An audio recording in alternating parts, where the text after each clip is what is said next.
Holyhood Cemetery, Brookline, Massachusetts.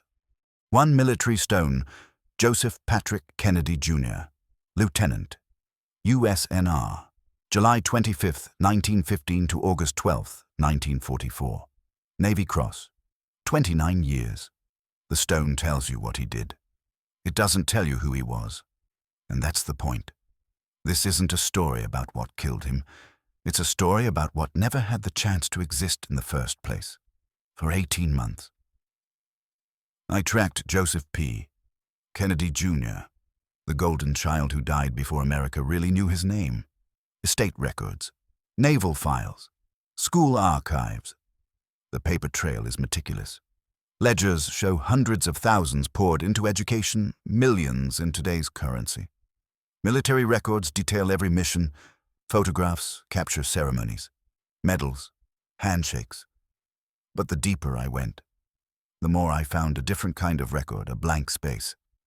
No diary, no private letters, no personal keepsake. Nothing he chose because it mattered to him. At first, I blamed the explosion, August 1944. Nothing larger than a basketball survived, but the absence starts long before the fireball. So the question shifts from what happened to him to what was he ever allowed to be. The estate records describe a system training disguised as games, performance embedded in dinner conversations, summers planned like campaigns. The laboratory is documented. His desires left no trace. I looked for witnesses. Census records list household staff Mary O'Donoghue, Alice Michelin, and others who lived in the house. I found no interviews, no testimony. The people closest were never asked. That silence isn't a gap. It's evidence of what power preserves and what it erases. Then the mission files add the final fracture in the official story. August 12, 1944, Joe Jr. volunteers for experimental remote control technology, aimed at a fortress in France. Records indicate that fortress had been attacked weeks earlier, already rendered inoperational. So why send the Heir against a target that no longer existed? The official narrative calls him a war hero who made the ultimate sacrifice, but the timelines don't align. The psychology doesn't align.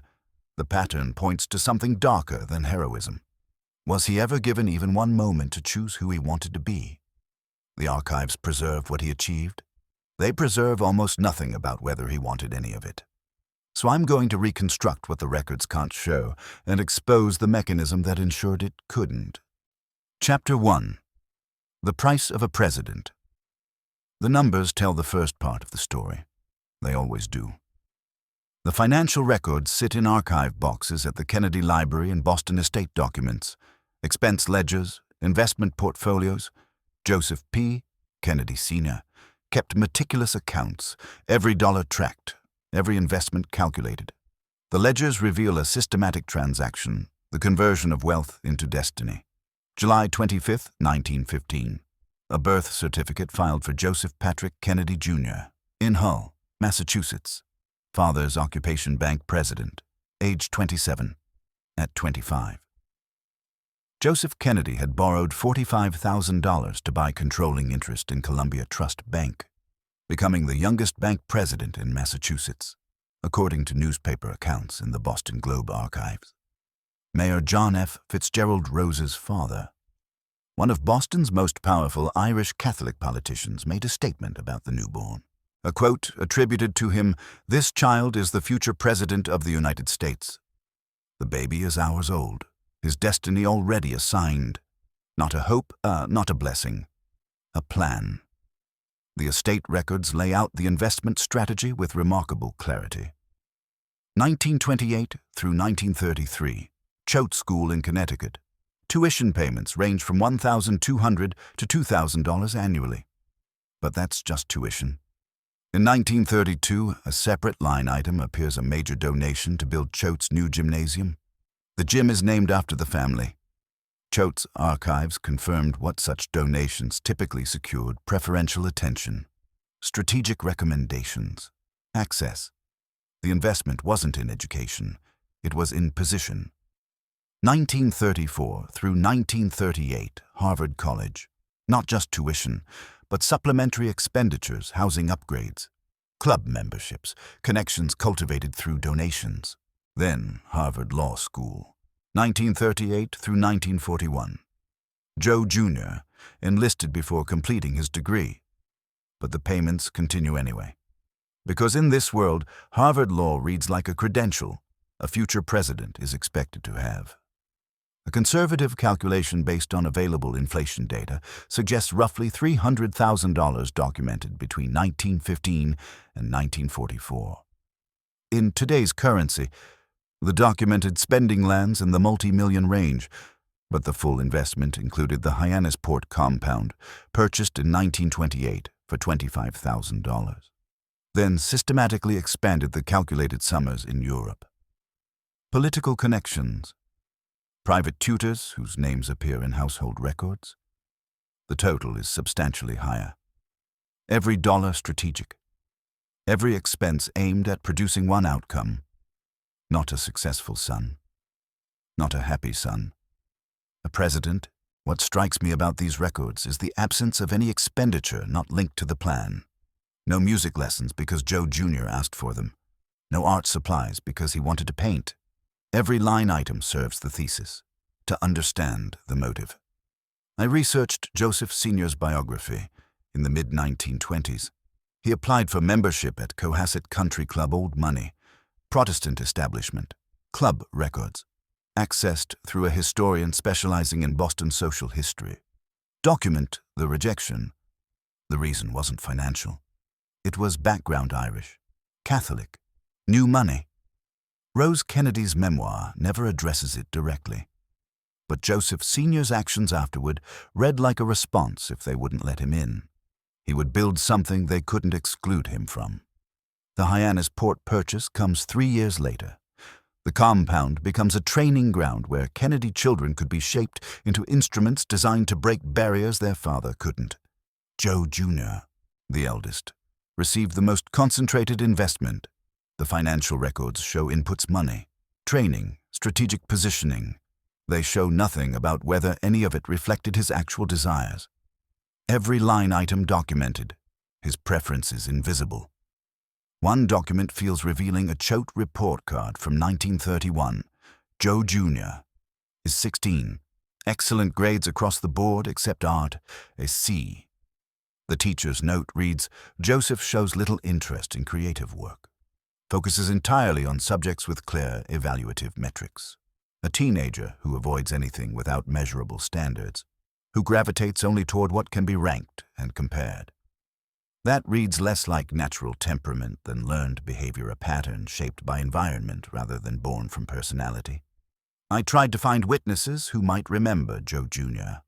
as a person rather than a portfolio of achievements. The 1920 census lists household staff at 83 Beale Street, Mary O'Donoghue. 23.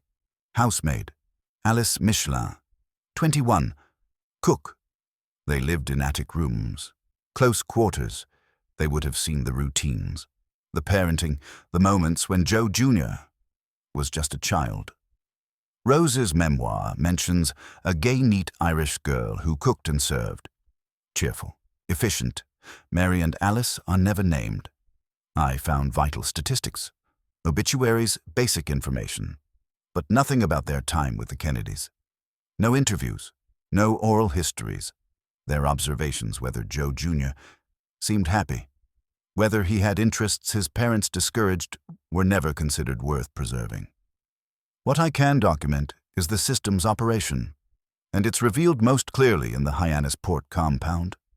Architectural records from the Barnstable County Registry of Deeds show the compound's evolution. Initial purchase in 1928, additions in 1929, 1931, 1934, servants' quarters expanded, the main house enlarged, a private dock constructed. Financial records show payments to groundskeepers, maintenance staff, caretakers. The property is maintained year-round, even though the family used it primarily in summer. This wasn't simply leisure. It was a private space where the laboratory could operate without outside interference. One expense puzzled me: regular payments to a company called Athletic Equipment Supply throughout the 1930s, hundreds of dollars annually. Company records show competitive sports equipment, footballs, sailing gear, timing equipment, score sheets, not toys, not casual recreation. Competitive gear designed for training and measurement. Even play was systematized. The financial records end in 1944. The final entry related to Joe Jr. is dated August 10th, 2 days before his death. $12 for naval uniform cleaning, $12 to maintain the appearance. Then nothing. No conventional funeral expenses, no body to transport, no casket to purchase, no burial plot to prepare, no estate distribution because he died without personal assets, everything held in the family trust. $12 for appearance, then absence.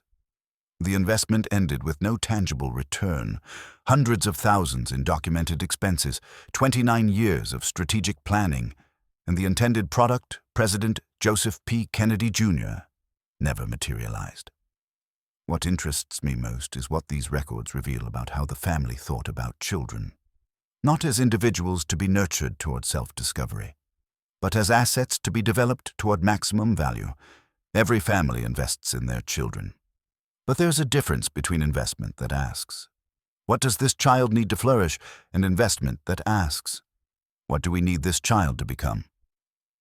The Kennedy ledgers answer only the second question. At what point does a child realize his worth is conditional? When does he internalize that love depends on achievement? That existence requires performance? The records can't answer that.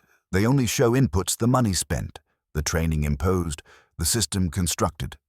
But somewhere in those years at Beale Street, at Choate, at Hyannis Port, a mechanism formed a psychological equation that would eventually destroy him. Performance equals worth. Achievement equals existence. Winning equals love. Once that mechanism forms, it's nearly impossible to dismantle, because dismantling it means confronting the terrifying question, if I'm not the achiever, who am I? The price was calculable. What the ledgers can't calculate is the human cost. Those costs don't appear in estate records. They appear elsewhere in mission logs, in death reports, in the silence about who he actually was.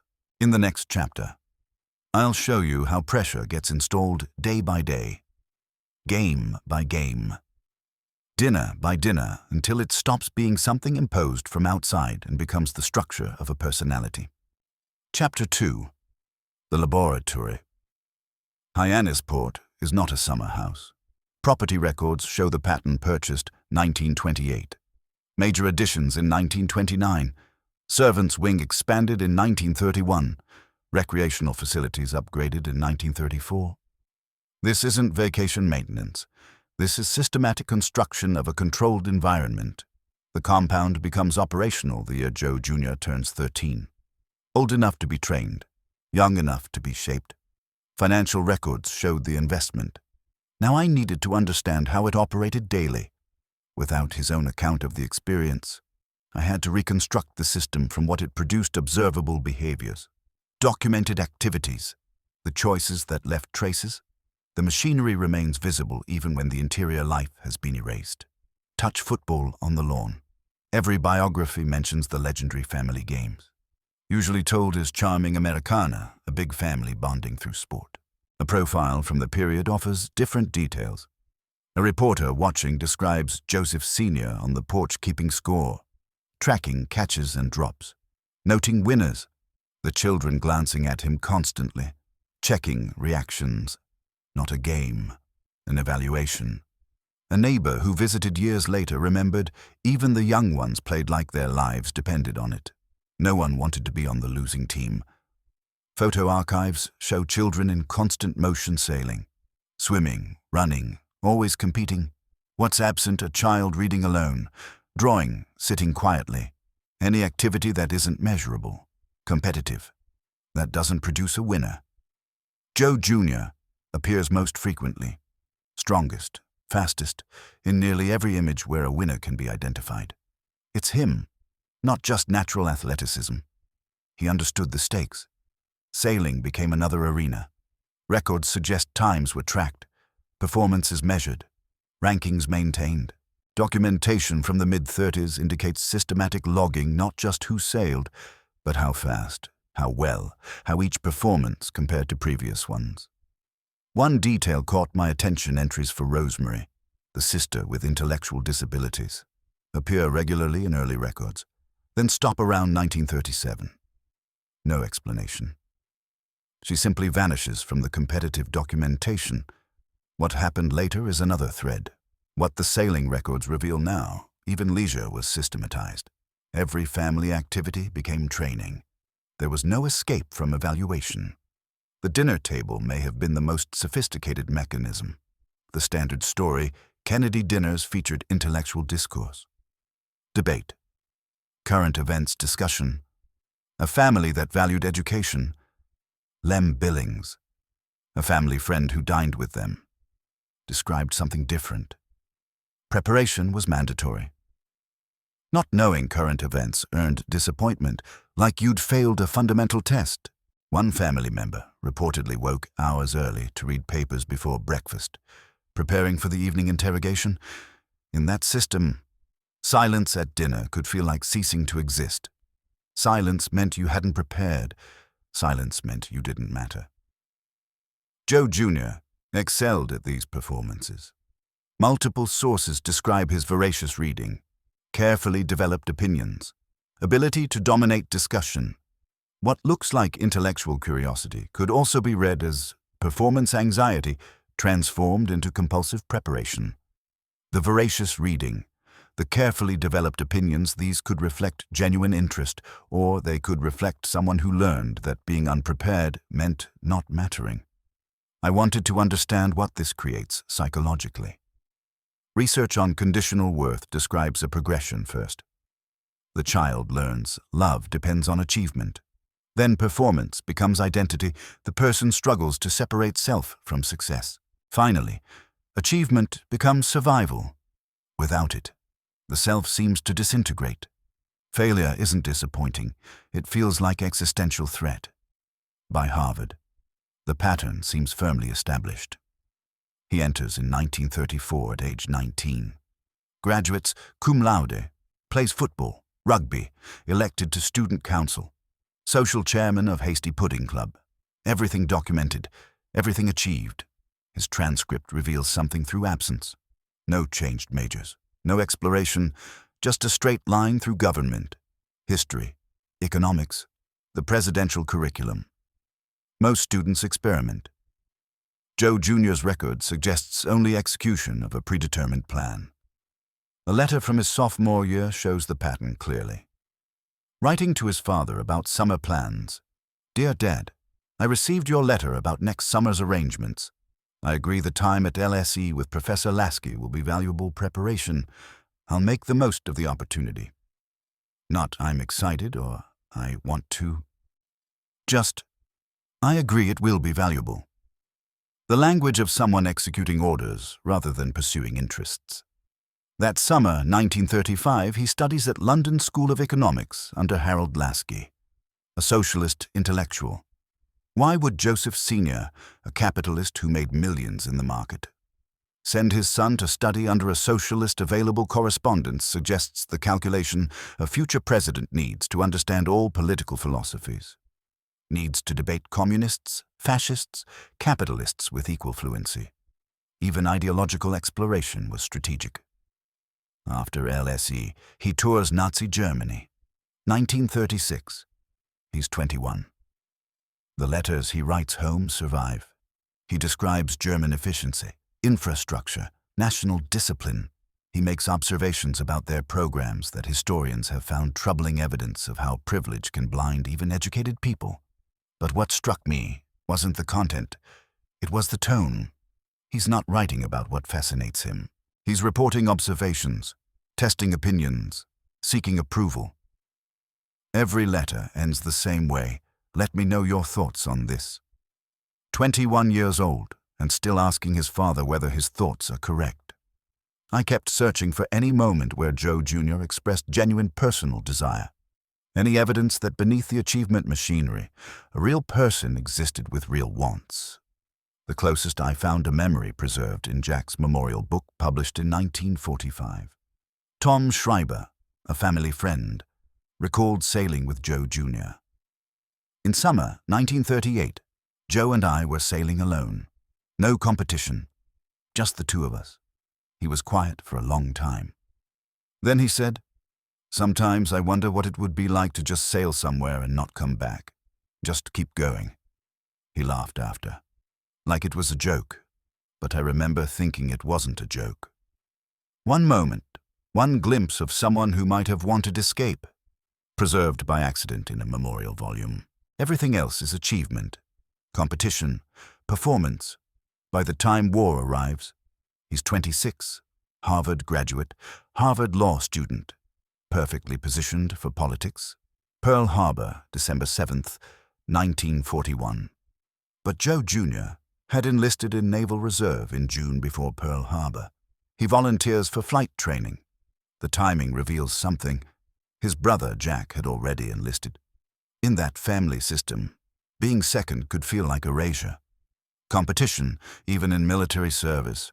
He completes flight training, becomes a naval aviator. By 1943, he's flying anti-submarine patrols over the North Atlantic. PB-4Y Liberator bombers, long missions hunting U-boats, protecting convoys. Service records show competence, reliability.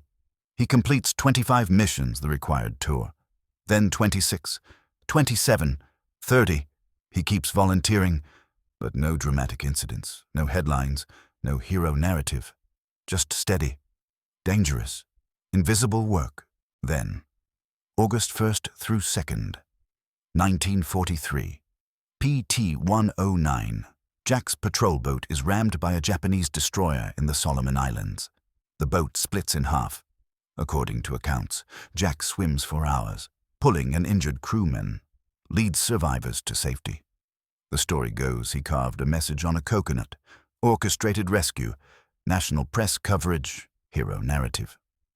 Medal: Joe Jr. is flying patrols over the North Atlantic when the news breaks. 3 weeks later, I found a letter he wrote to Navy friend Bill Hoskins.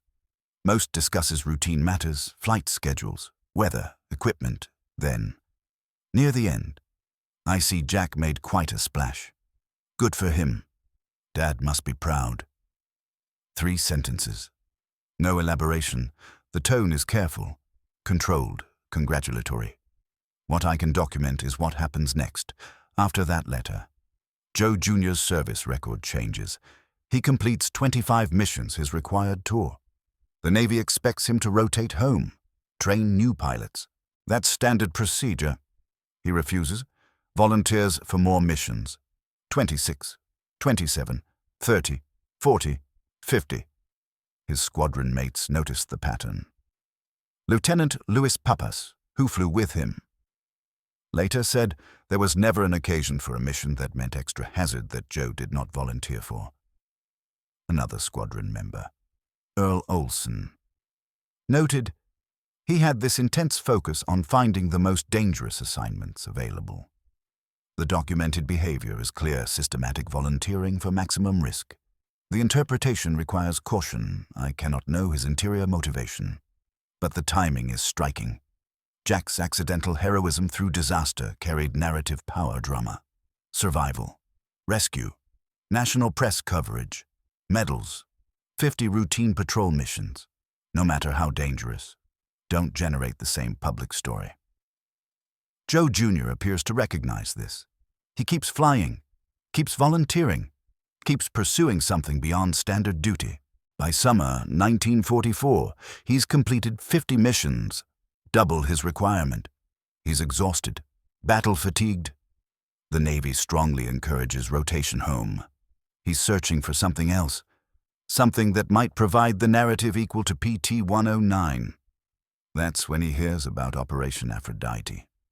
But before I show you what that was, I need you to understand what I've documented in this chapter.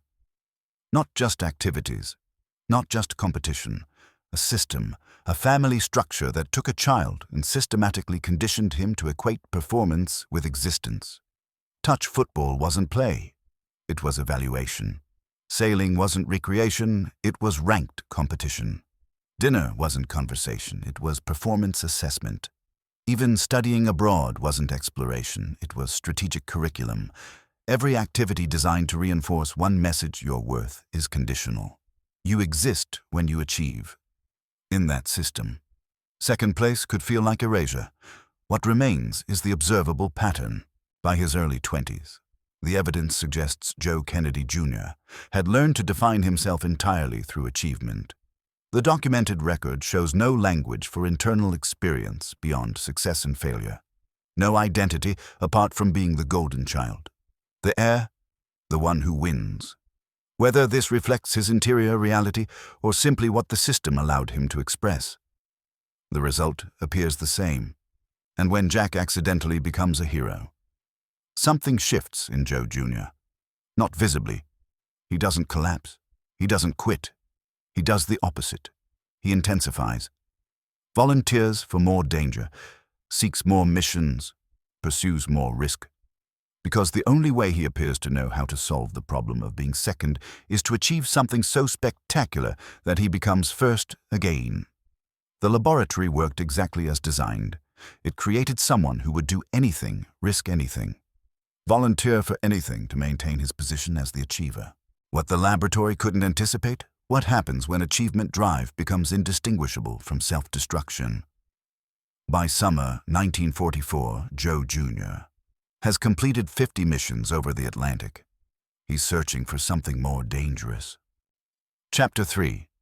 The Mission. May 1944. RAF Fursfield, England. Lieutenant Joseph P. Kennedy Jr. completes his 50th combat mission. Anti-submarine patrol over the Atlantic. Returns to base, logs the flight. Required missions for rotation home, 25. He has flown double that. He is eligible to go home, expected to go home. The Navy wants experienced pilots training new crews stateside. Joe Jr. refuses rotation. Instead, he volunteers for something else, something new, something everyone at Fursfield knows carries extraordinary risk. Project Anvil, the Navy's branch of Operation Aphrodite. Operation Aphrodite was the umbrella program run by the Army Air Forces. Project Anvil was the Navy's parallel effort using the same desperate concept. The concept sounds brilliant in briefing rooms.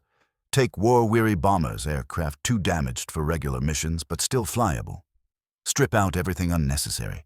Pack them with explosive, 20,000 pounds of Torpex. The most powerful explosive available.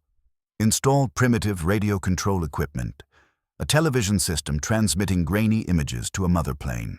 Autopilot mechanisms assembled from various sources.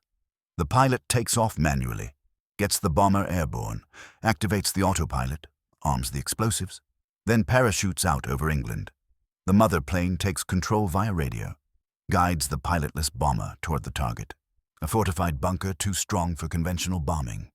The flying bomb crashes into concrete, detonates. In theory, precision destruction without risking crews. In theory. Roger Connor, a curator who later examined the program for the Smithsonian, described the technology as control and autopilot systems sufficiently immature to make the program incredibly risky. An officer who examined the arming circuitry said it looked like something you'd make with an Erectus set.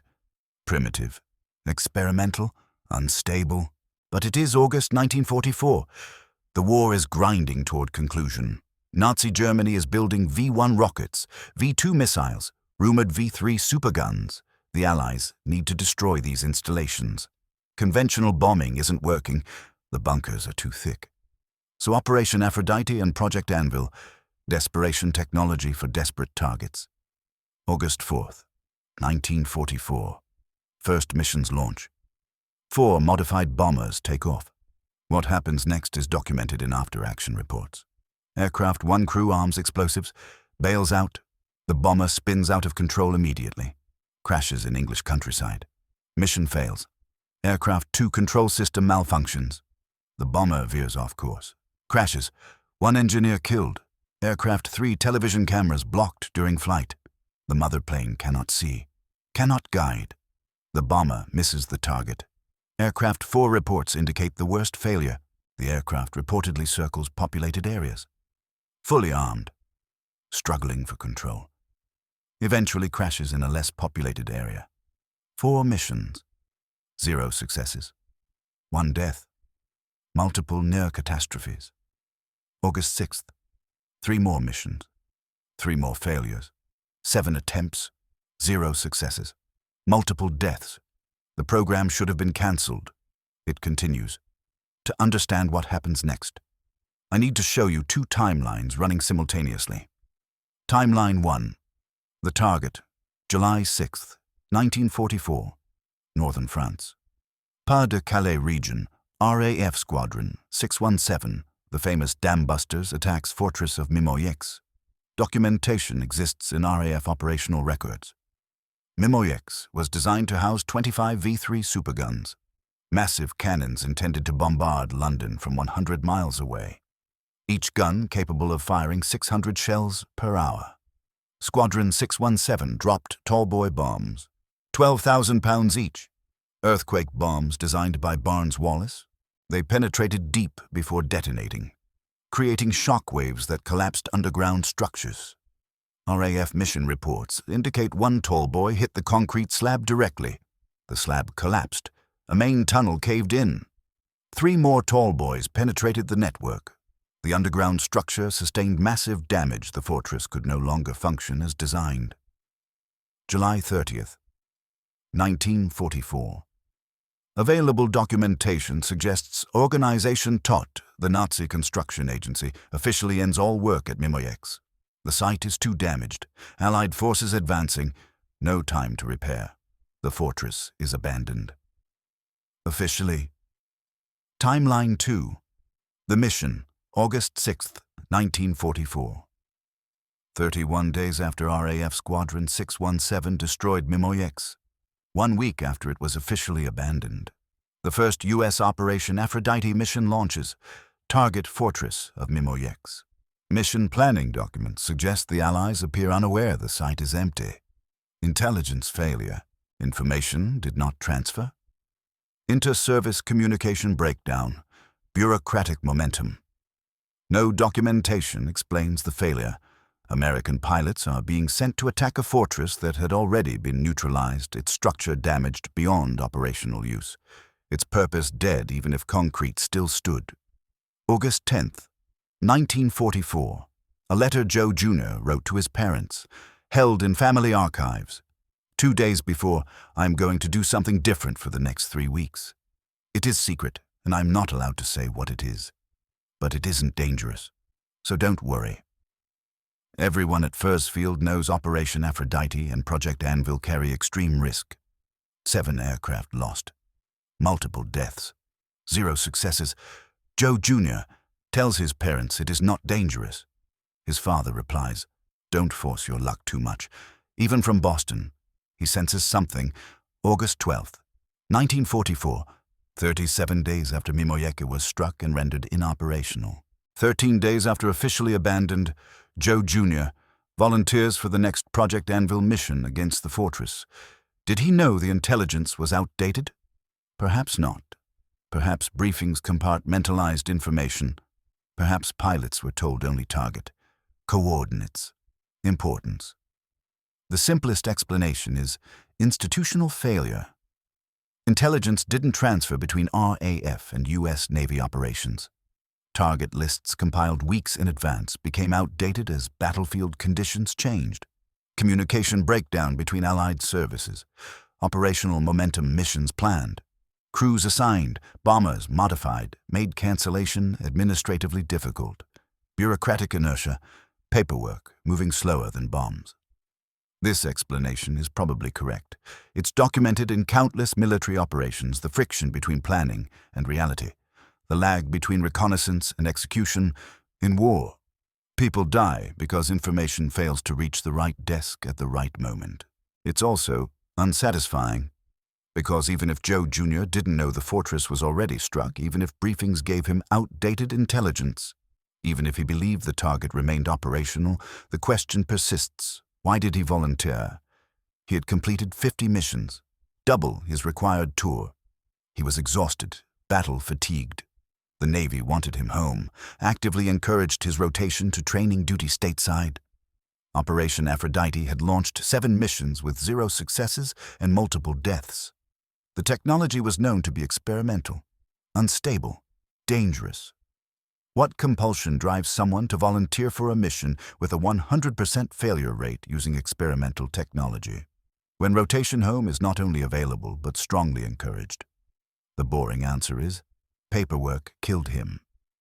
Intelligence lag, bureaucratic momentum, inter-service communication failure. The disturbing answer is that paperwork alone might not explain why he was in that cockpit. The mission's military value appears increasingly irrelevant to understanding his choice. The pattern suggests someone who needed to volunteer, who had learned across 29 years that worth depended on achievement. That second place meant erasure. That the only way to restore position after PT-109 was something spectacular enough to reclaim first place. Performance as psychological survival. The mechanism formed in childhood, operating beyond rational self-preservation, beyond military necessity, beyond the value of the target itself. He must volunteer, must succeed, must be first, even if the target is rubble, even if the technology is lethal. August 12th, 1944, 6:05 p.m. RAF Fursfield, Lieutenant Joseph P. Kennedy Jr. and Lieutenant Wilford J. Willie board aircraft 32271, a modified Navy PB-4Y-1 Liberator known as Zoot Suit Black, packed with explosive, 21,170 pounds of Torpex. The plan is simple. In theory, take off manually, climb to 2,000 feet, activate autopilot, arm explosives, parachute out. The mother plane takes control, guides the bomber to Mimoyex, crashes, detonates. Simple, in theory. 6:05 p.m. Takeoff. Joe Jr.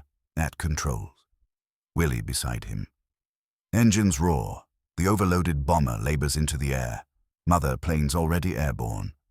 B-17S with radio control equipment. 1 Mosquito filming, everything proceeding as planned.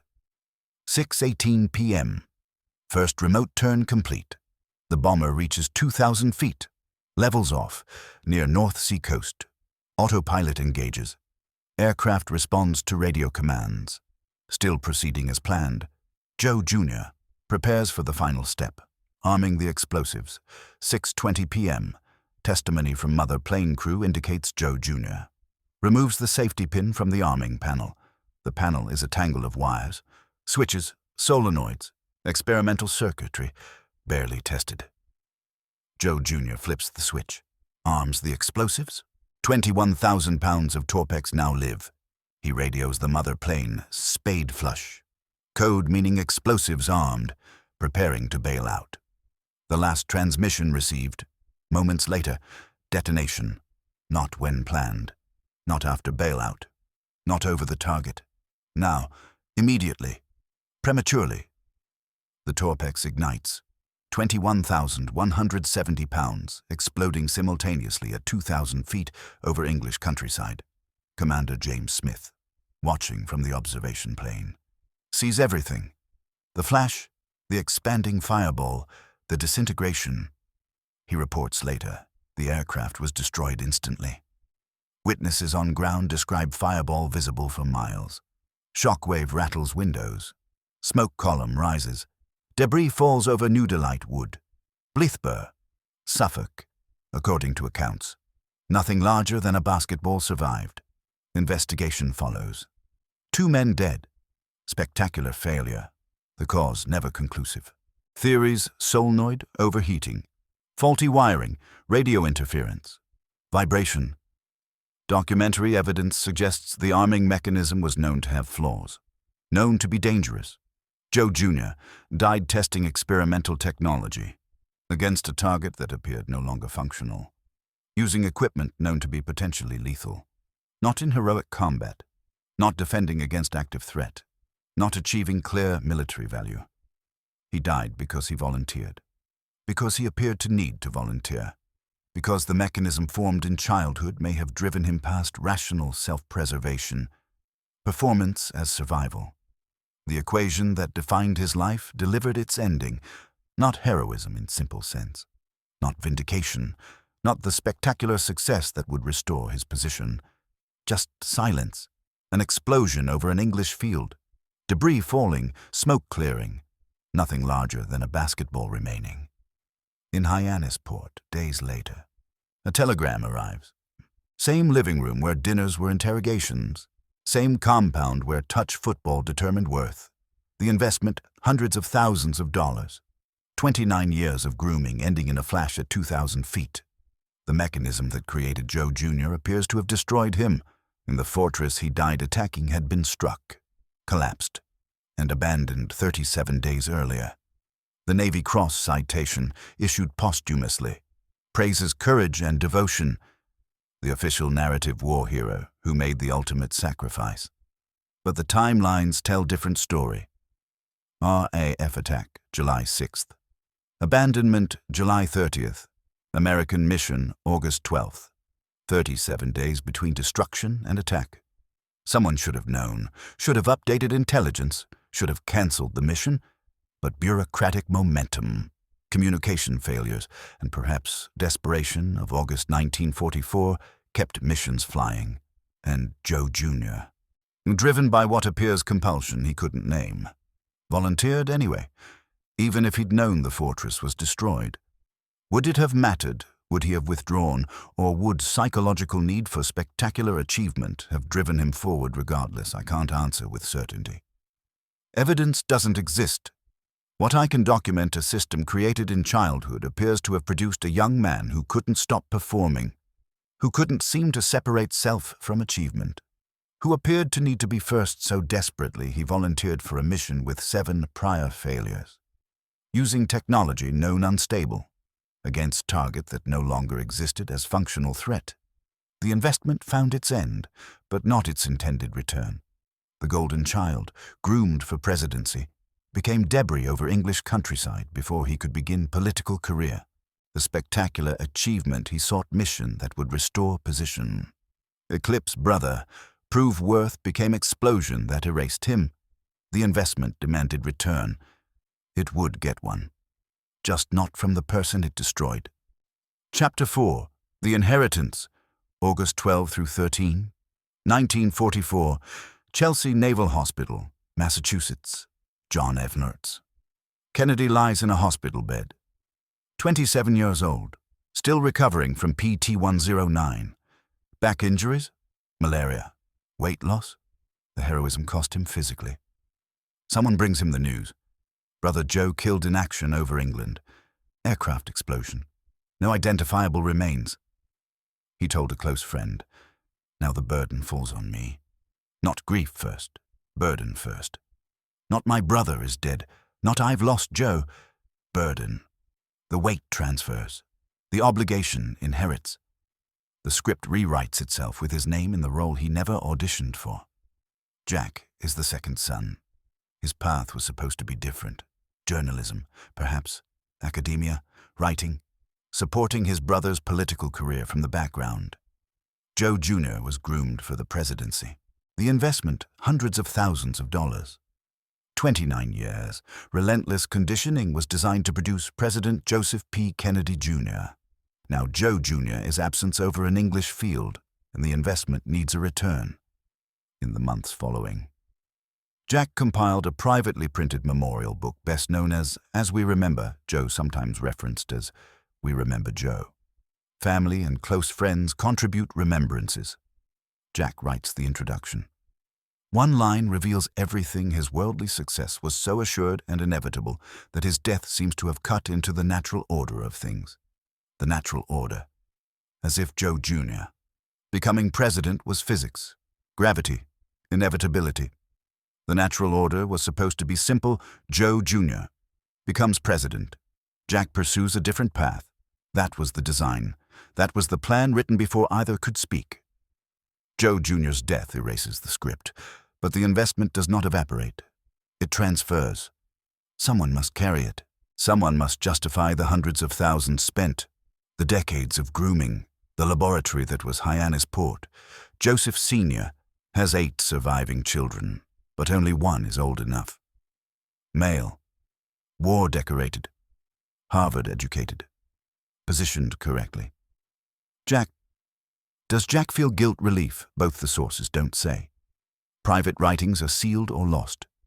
Jack's inner life remains unknowable. Did he grieve his brother while also feeling liberated from living in his shadow? Did he resent inheriting the burden while also craving the attention it brought? Human psychology is not simple. Jack likely felt contradictions at once. What I can document is the outcome. Jack accepts the burden. He does not refuse it, does not flee to journalism or academia, does not reject the plan. He runs for Congress, wins, Senate, presidency, whether he wanted it or felt obligated. The result is the same. The investment finds its return. This is the moment, the shift. Asset becomes burden. Before August 12, 1944, the compound functions as designed. The machine works inputs of children. Money. Pressure produced the output of political achievement. Joe Jr. excels. The prototype validates the system. After August 12, 1944, the same physical space transforms. Not structurally, the rooms remain unchanged. The lawn still there. The dock intact. But meaning shifts. What was training ground becomes memorial site. What was laboratory becomes shrine. Every room now carries double weight what it produced, and what was lost in the production. Joe Jr.'s bedroom remains. Trophies on shelves, awards, photographs, the paths he walked, the dock where he learned navigation, the lawn where he won touch football games. Physical spaces unchanged, meaning transformed. What was a training facility becomes a museum of a life interrupted. The compound, designed as a laboratory for achievement, becomes a memorial, but not just a memorial. The machine does not stop. The investment still demands return. Jack must now inhabit these spaces, must walk the same paths, must sit at the same dinner table where his father interrogated Joe Jr. about current events. Every visit reminds him you are living a borrowed life. This was designed for the heir. You are the substitute. Second choice. Backup plan, replacement, burden. December 15, 1945. The Navy commissions a new destroyer, USS Joseph P. Kennedy Jr. Designation DD-850. The ship serves 27 years, longer than Joe Jr. Lived. Korean War, coastal bombardment, convoy escort, Cuban Missile Crisis blockade, Gemini space capsule recovery missions. The destroyer performs every duty required. Decommissioned July 2nd, 1973. Now a museum ship at Battleship Cove in Fall River, Massachusetts. Visitors tour the decks, read plaques about the ship's namesake, learn he was a war hero who died in service. The plaques do not mention the abandoned fortress, the intelligence failure, the experimental technology, the psychological compulsion. They present the sanitized version: hero, sacrifice, duty. 1946, Joseph Sr. and Rose established the Joseph P. Kennedy Jr. Foundation over the decades that follow. The foundation contributes hundreds of millions of dollars to research and programs addressing intellectual disabilities.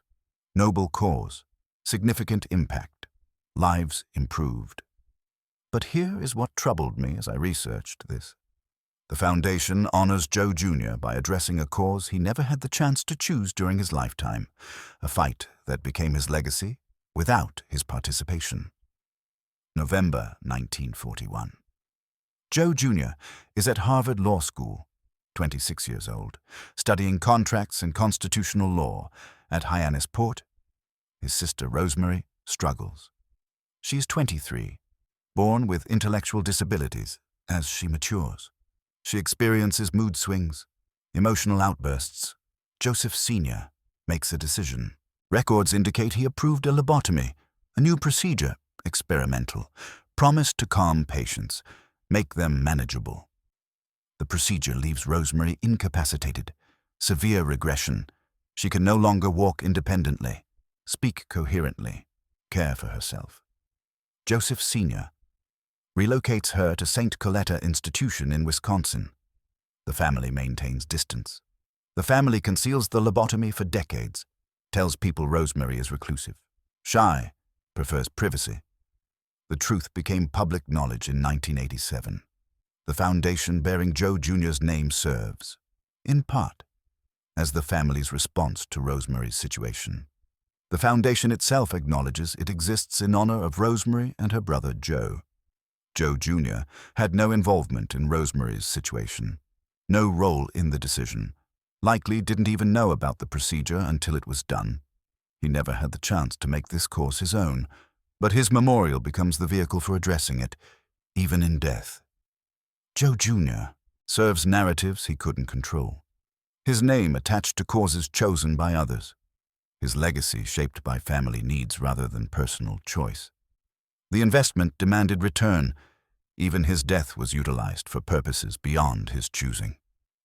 1946 through 1960, Jack runs for Congress, wins House of Representatives, then Senate, then presidential campaign, every step fulfilling the plan written for his brother.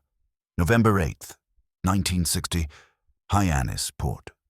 The family gathers in the living room, same room where the telegram about Joe Jr. arrived 16 years earlier. Same fireplace, same furniture. Election results arriving. State by state. Jack versus Nixon. Jack wins. 35th President of the United States. The photograph everyone remembers the Kennedy family by the fireplace. Joseph Sr. sitting, Rose standing, Jack and Jackie, Bobby, Ted, sisters. Everyone present. Victory. Dynasty. The investment paying dividends. But no one photographs the absence.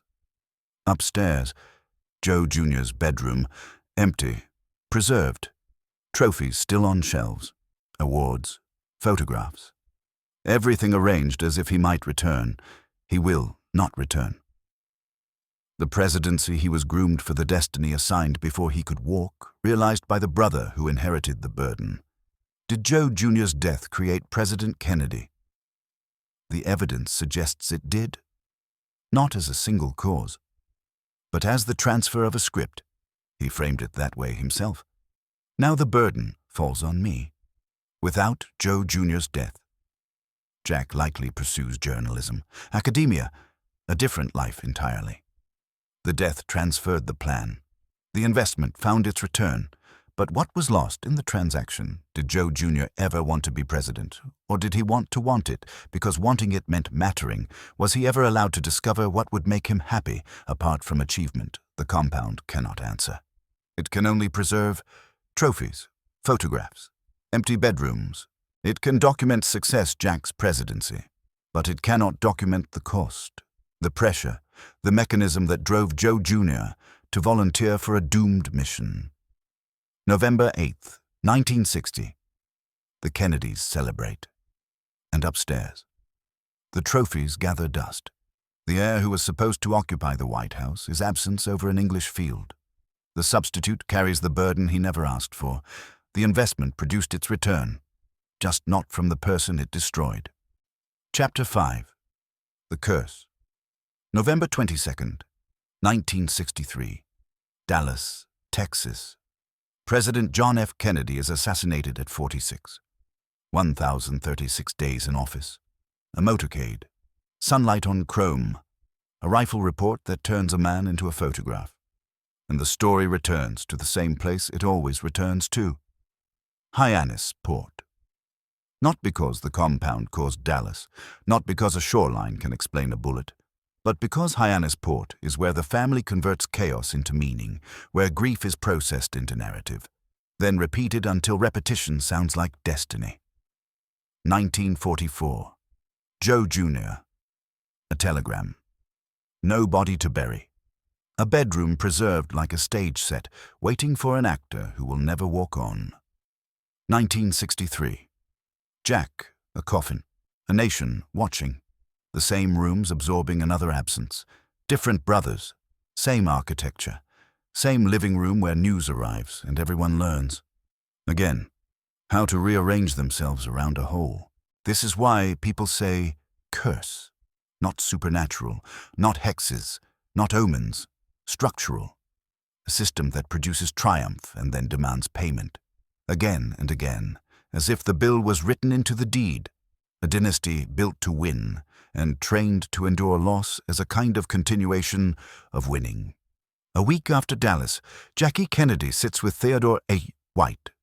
The interview becomes the seed of a national myth. She is grieving, but she is also doing what this family has always done with instinctive precision, controlling the story before someone else controls it. She reaches for a Broadway musical her husband loved, Camelot. The line that will become a lullaby Americans repeat to themselves because it softens the unbearable. Don't let it be forgot that for one brief shining moment there was Camelot. One brief shining moment. The myth is born here, not on Capitol Hill, not on the street in Dallas, in the compound, in the same rooms where another myth had been constructed long before that money, training, and relentless pressure could manufacture a president. Camelot is a frame. It turns violence into meaning. It turns a complicated man into a clean symbol. It gives the public a story they can carry without touching the sharp edges underneath. But Hyannisport knows how stories are made. It was a laboratory first, a controlled environment built to shape children into instruments. Touch football that wasn't play. Dinner conversation that wasn't conversation. Summers that weren't leisure. A family culture where performance wasn't a feature of life. It was the definition of being allowed to exist. Camelot is the beautiful layer placed over machinery, and the machinery keeps operating. The compound becomes a mourning site. Again, the staff, whoever is there now, whose names never appear on museum plaques, does what staff always do. They prepare rooms, they manage logistics, they absorb emotion without being allowed to display it. They move quietly through halls that have learned grief as routine for the public. The compound becomes a pilgrimage site, a warm American place where a royal family sailed and laughed and played football. A myth of sunlight, but if you follow the timeline of deaths, the sunlight starts to look like glare. June 5th, 1968. Los Angeles. Robert F. Kennedy wins the California primary and heads through a kitchen corridor. Gunshots. 42 years old. Another brother cut down while reaching toward the same office that had once been groomed for the eldest. The burden transfers again. Joe Jr. was the plan. Jack carried the plan after the plan died. Bobby reaches for it after Jack is killed. The investment does not disappear. It searches for another vessel. People call it fate. People call it bad luck. But patterns are not fate. Patterns are systems repeating. Hyannisport is where the system's output is displayed victories, photographs, speeches, and where the system's cost is quietly absorbed, rooms prepared, chairs arranged, grief contained behind good manners, in the myth. The compound is where greatness was raised, in the record. The compound is also where loss is rehearsed. 1944. A telegram. 1963, a funeral. 1968, another. The living room holds them all, layered like sediment. Every celebration photograph is taken on top of an earlier moment that could not be photographed, someone standing very still, processing the fact that the plan has failed again. Then the pattern stretches across generations. July 16th, 1999. John F. Kennedy Jr. pilots a small plane toward Hyannisport for a family wedding. The destination is the same compound that has hosted so many reunions and so many returns. The plane disappears over the Atlantic. He never arrives. Neither do the two women flying with him. Again, movement toward the compound, interrupted by loss. Again, a Kennedy name turned into a headline. Again, the family forced to perform composure in the face of something that should shatter any normal household. August 25th, 2009. Ted Kennedy dies at Hyannisport at 77, after decades as the keeper of continuity, the brother who lived in the house the longest, the one who made the compound his permanent address, the one who outlasted assassins and crashes and headlines, only to be taken by illness. By then, the compound has practiced mourning so many times that mourning becomes part of the architecture, not a feeling, a procedure. How many times can a place rehearse grief before it stops feeling like coincidence? 5 deaths tied to the same rooms, the same shoreline, the same ritual language of legacy. Joe Jr. in 1944, Jack in 1963, Bobby in 1968, John Jr. in 1999, traveling toward the compound and vanishing before arrival. Ted in 2009, dying in the house the dynasty built, different circumstances, same gravity. This is what a curse looks like when you remove superstition repetition that persists because the system that creates triumph also creates vulnerability, exposure, and compulsion, and through all of it, the closest witnesses remain silent. Kate Story's 2023 book White House by the Sea is comprehensive, over 100 interviews documenting the compound's history. Family members quoted extensively, neighbors, security staff, political associates. I read every page searching for one voice, the household staff who lived in these rooms, who prepared meals after each death, who heard conversations the public never witnessed. Not a single staff member named, not one quoted. When I contacted Story, she acknowledged the gap: most had died. Families couldn't be found or declined participation. But here's what troubles me. We have detailed testimony from Secret Service agents who worked with the family briefly. Quotes from neighbors who observed from a distance, the people who lived inside the house who would have seen Joe Jr. at 7, at 12, at 16. Learning that second place meant erasure, their observations are classified as irrelevant. This is not accident. This is how power curates memory. The archive preserves those with proximity to power agents, politicians, associates. It erases those with proximity to truth, the people who dusted the trophies, served the interrogation dinners, witnessed the daily operation of the system. Their silence isn't a gap in the record. It's evidence of whose testimony matters, whose observations deserve preservation, whose version of reality becomes history. The dynasty is narrated by the powerful. The witnesses who could challenge that narrative were never asked, and now their testimony is permanently lost. This erasure serves the myth. If they had testified, we might have documentation of what it looked like in real time when a child learned love was conditional. But we don't. So the myth survives unchallenged, polished for tourists, preserved for legacy. The compound becomes something else, not only a family place, but a curated legacy. Private rooms become exhibit. Furniture becomes artifact.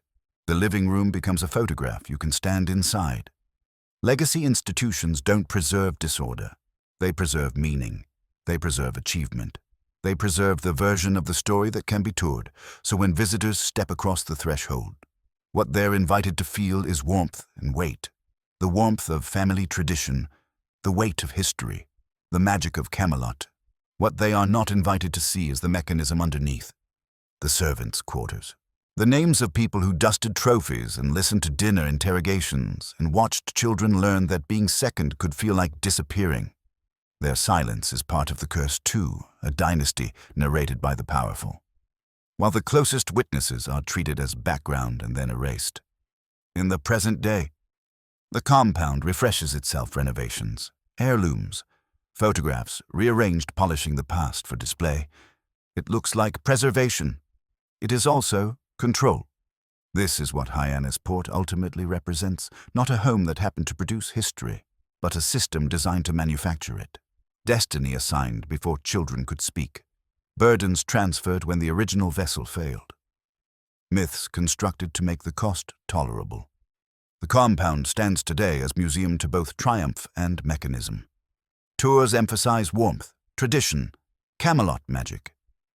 What they cannot display, the daily operation that taught children their worth, was conditional. The laboratory that shaped dynasties by systematically erasing interior lives. People ask whether the Kennedys were cursed. I think the better question is simpler and harder. What happens when a family system teaches children that love is conditional? That achievement is survival. That identity is a role you must perform until it kills you. A system like that can make history. It can also consume the people who make it. The compound cannot display Joe Jr.'s private self, not because the evidence was destroyed, but because the system never allowed that self to form in the first place. What gets preserved is what power once remembered achievements. Trophies. Official narratives. What gets erased is interior life, private doubt, the small moments where someone might have been allowed to simply exist. The archive's silence isn't a gap. It's a choice about what kinds of lives deserve documentation. So the tours show trophies. The photographs show victory. The myth shows Camelot. But upstairs, in the logic of the house itself, there is always another room preserved. Empty. Waiting. A place where the person the investment was designed around never returned. A place where the dynasty's triumph and the dynasty's cost occupy the same square footage. That is the curse. Not that the family was doomed, that the machine worked, and it kept asking for more. By the time any institute opens doors to the public, the compound has become a museum of composure. Guides point to the fireplace where election night photographs were taken. They describe phone calls, tallying states, the moment the room realized the plan had finally paid off. But no one pauses the tour to ask what else the house holds, the earlier telegram. The later coffin, the repeated sound of footsteps carrying unbearable news. No one photographs the second photograph that never happened, the empty bedroom upstairs. The trophies that belong to the brother who was supposed to sit in that living room as president-elect. The house contains both images at once, celebration below, absence above, and the tour can only afford to show one. This is how curses survive in daylight. They are not hidden, they are edited. And still, the rooms keep score. Victory and loss, myth and mechanism, light and shadow, arranged so that visitors leave with the story they came to collect. Hyannisport stands beautiful, historic, preserved a museum to achievement and a monument to cost. The machine created a dynasty, then consumed the children it was built to glorify. The silence. Holyhood Cemetery. 3 gravestones. Joseph Patrick Kennedy Sr. Died 1969, age 81. A stroke took his speech in 1961. 8 years silent. He watched Jack become president and could not speak to celebrate. His gravestone name. Dates. No epitaph. Rose Fitzgerald Kennedy. Died 1995, age 104. Outlived 4 children. Her gravestone, I had a wonderful life. 10 words she chose. Strategic until the end. Joseph Patrick Kennedy Jr. Died August 12, 1944, age 29. Joseph Patrick Kennedy Jr., Lieutenant, USNR. July 25, 1915 to August 12, 1944. Navy Cross.